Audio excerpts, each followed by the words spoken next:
Good morning, everyone. Thank you to Scott. Thank you to John. George is going to help me through the presentation. Appreciate all of you coming today. The purpose of the town halls is not only information, it's also considered to be a focus group for us. So we do need your comments and feedback. That can be verbally, in writing, email me, whatever. All that information gets back to the board of directors at some point for consideration for changes, upgrades, and in effect responses to your comments. I would like to go back to some basics. The boards of directors over the years have followed the vision and mission statements that were established over 25 years ago.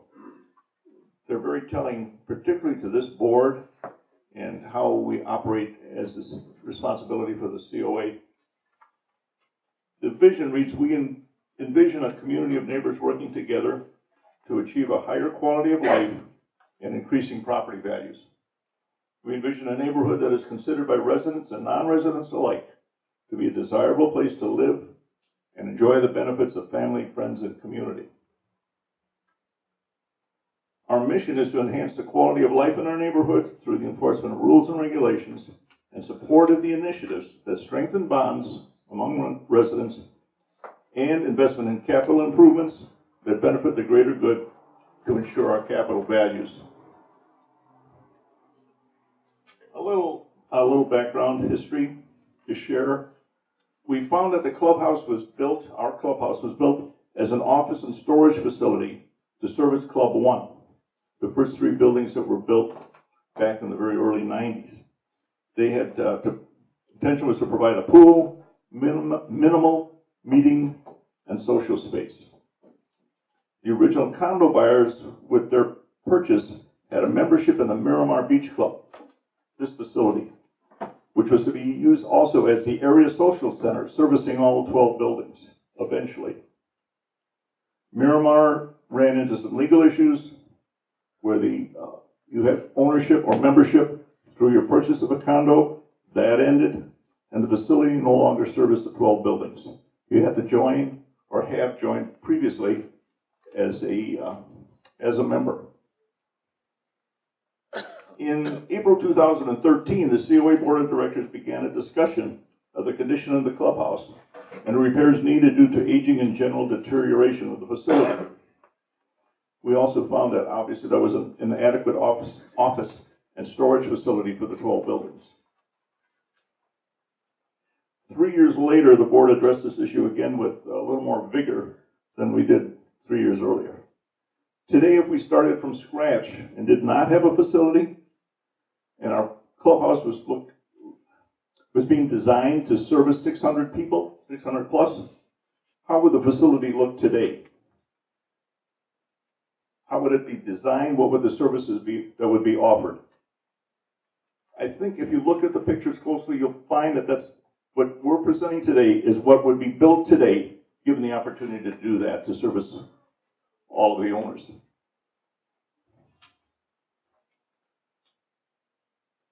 More background. In the program that was started in December 2016, we looked beyond the needed repairs. A survey was sent to all of the owners in an effort to create a foundation of what your needs and wants are. To repair the existing building with no expansion other than moving out to the western walls would cost over $1 million, roughly $3,000 per owner to accomplish that. There would be no gain in functionality or any significant gains in space because of the needed storage and code compliance that would have to go through. For example, adding a restroom on the 3rd floor. The storage, moving out the walls, you really pick up very little space. Also, trying to do that would be a project that would be fraught with current code upgrades and costly structural enhancements. The decision was made to pursue a facility that would create a greater community and social environment, expand the building and pool footprints, provide up-to-date amenities, and create professional office and social space that would be functional and flexible as we move forward into the future, the ability to change and realign and do things within a larger current structure.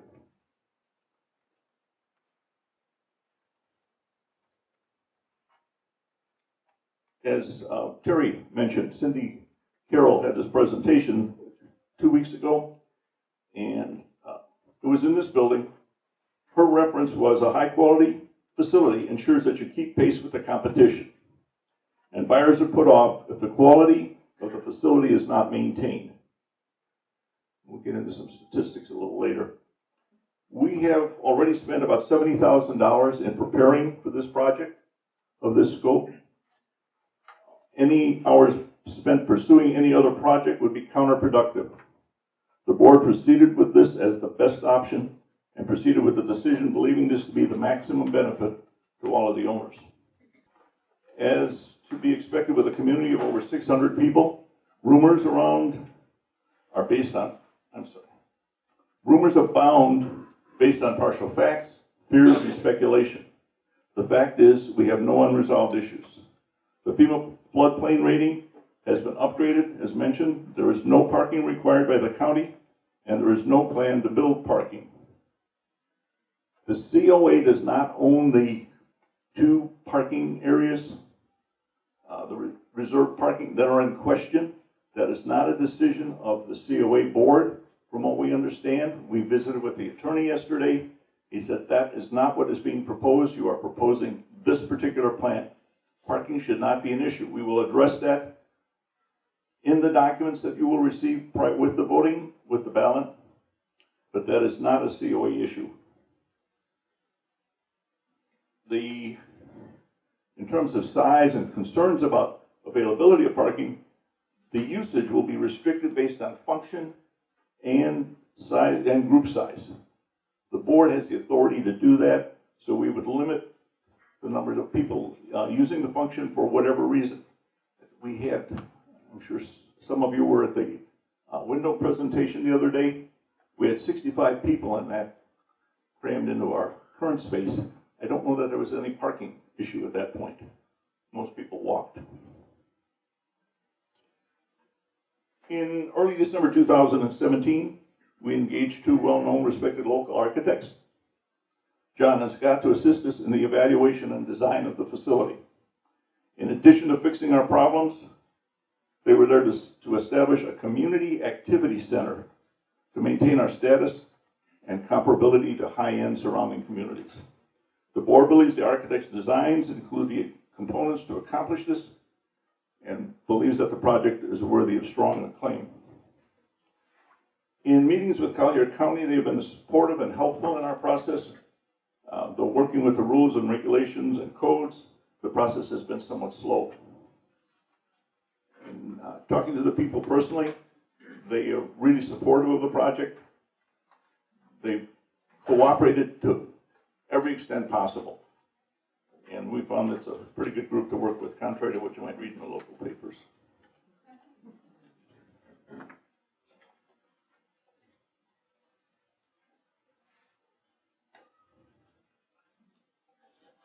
On March 1st, Ray Bellows, the zoning manager for Collier County, formally notified us that our request for the no additional parking had been granted. This is just backing up what John had mentioned earlier.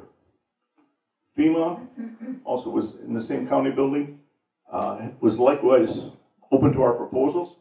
The floodplain designation change has been done with a study of surrounding land and areas, attempting to greatly reduce our floodplain insurance premiums.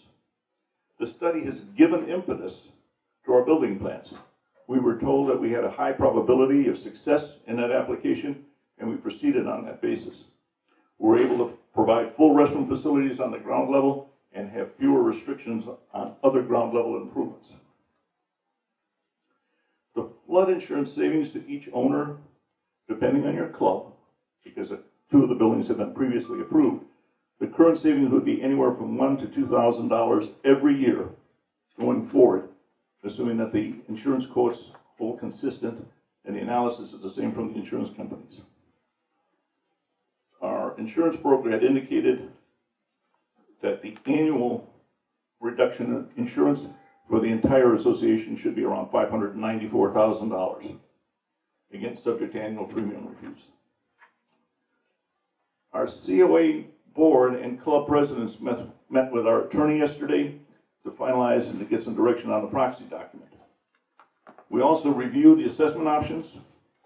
Clearly, will state the no parking position, provide comprehensive cost and cost controls, and describe the design detail in the program, and this will come to you in the final document prep, the mailing, which will include the ballot, the proxy, and a full write-up, and hopefully new schematics of what is being presented.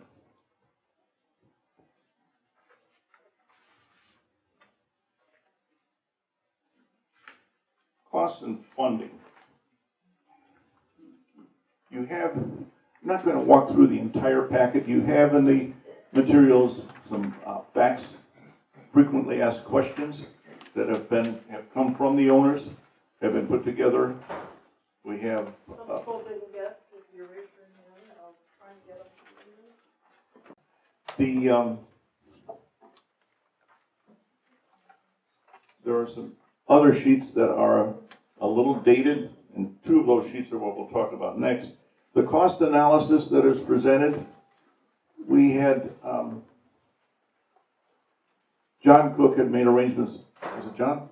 With Build Construction, a reputable local general contractor who had taken what you see in front of you and on a per square foot basis and a little bit of analysis, come up with the cost that is shown as the cost of the building.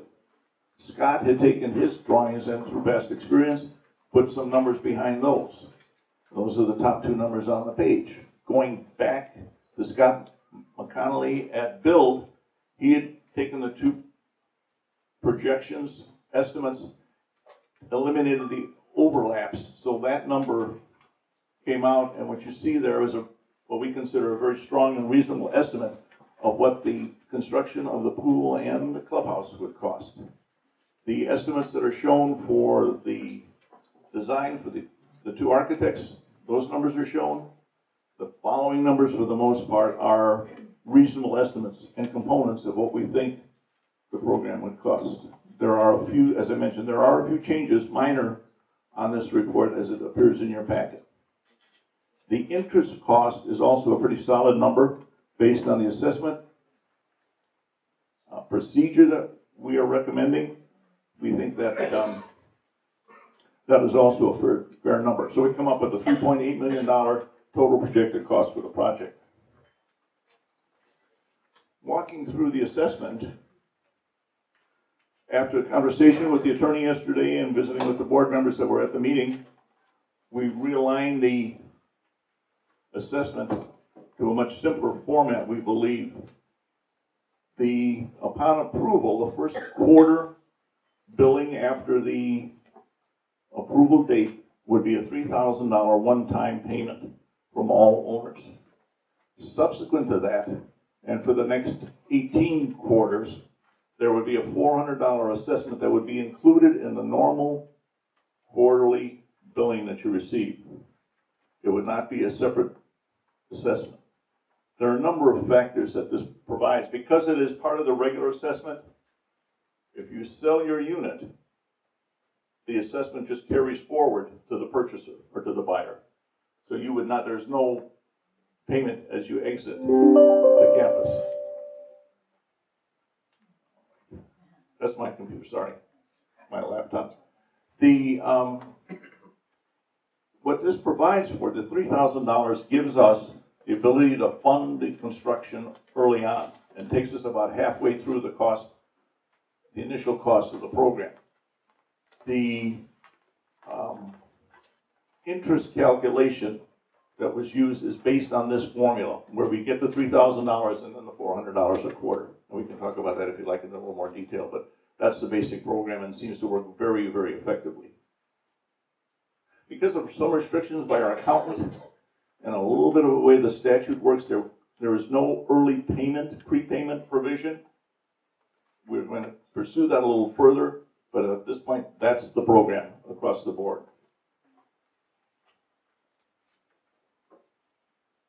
The cost is expected to be $10,200 per owner in the collection of the funds, obviously. Depending on how you have the cash flows or the analysis, the range is about $10,000 to $10,800. The 10,002 works very, very effectively.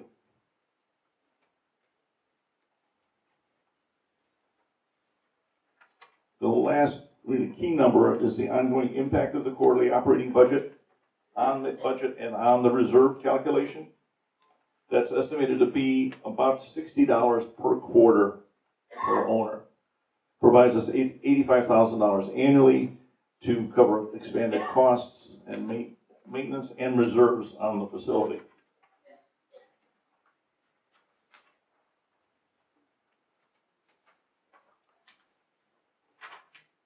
Peacock and Lewis had a presentation several weeks ago.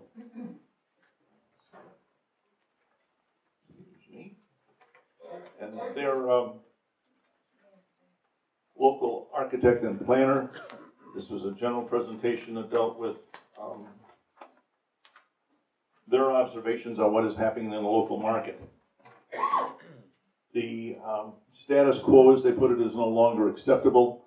All of the clubs, and that's broad, whether they COA, HOAs, country clubs, everyone is looking at the facilities and trying to stay up with the Joneses next door.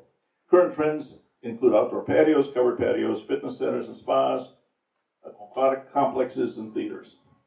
Theaters is not on our list. 48% of the clubs that were in their survey, and this I believe was a survey by RSM McGladrey, 48% of the clubs are expecting some type of project or planning for a project within the next 2 years. Club, spa, fitness, wellness associations are the largest growing design aspect from their perspective. Credentials, I put my credentials in the packet. Terry had addressed that, so we can move on. We're getting there, last sheet. Timeline, upon completion of the documents, the board will ask for your approval at a special meeting expected in early May. There'll be plenty of notification. Mailings will be well in advance of that date. The board recommends strongly for a positive vote. The construction establishes our direction as a community for many years to come, and we ask, we like the yes vote, but we all would like you to just vote. We need 232 positive votes. A non-vote is a no vote in the way the system works in accordance with the statutes.